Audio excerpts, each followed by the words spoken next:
Hello, আসসালামু আলাইকুম। কেমন আছেন আপনারা সবাই? আমি আলহামদুলিল্লাহ ভালো আছি। এটা ছিল ঈদের ২ দিন পরের ভিডিও।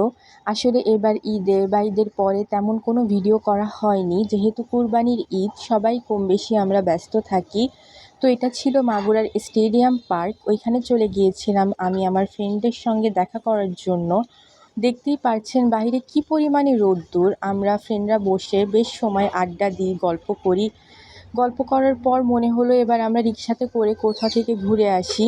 যেহেতু গরমে অনেক টাইম বসেছিলাম, তো রিকশায় বসে অনেক সময় বাতাস খেলাম। তারপর চলে যাই আমরা ফুচকা খেতে। ফুচকা খাওয়ার পর গরমে ভালো লাগছিল না, এই জন্য ঠান্ডা ঠান্ডা আইসক্রিম সবাই মিলে খেলাম। চেষ্টা করেছি সবই একটু একটু করে আপনাদের সঙ্গে শেয়ার করার। এখানে আমি আর আমার ফ্রেন্ড ভাব করছিলাম। অনেক ছবি ভিডিও তোলা হয়, ভালো করে আমার ফ্রেন্ডদের দেখাতে পারি নাই। আসলে আমি কারোর পারমিশন ছাড়া ওইভাবে দেখাতে চাই না, তবুও যতটুকু দেখিয়েছি ওদের কাছে জিজ্ঞাসা করেই দেখিয়েছি। তো এই ছিল আমার ঈদের হালকা পাতলা ঘোরাফেরা। ভালো লাগলে অবশ্যই লাইক কমেন্ট করে এবং সাবস্ক্রাইব করে আমার পাশে থাকবেন। তারপর চলে যাই মাগুরার নোমানী ময়দানে। হালকা পাতলা খেলাম, আড্ডা দিলাম। যাই হোক, আমাদের জন্য দোয়া করবেন। ভালো থাকবেন। আল্লাহ হাফেজ।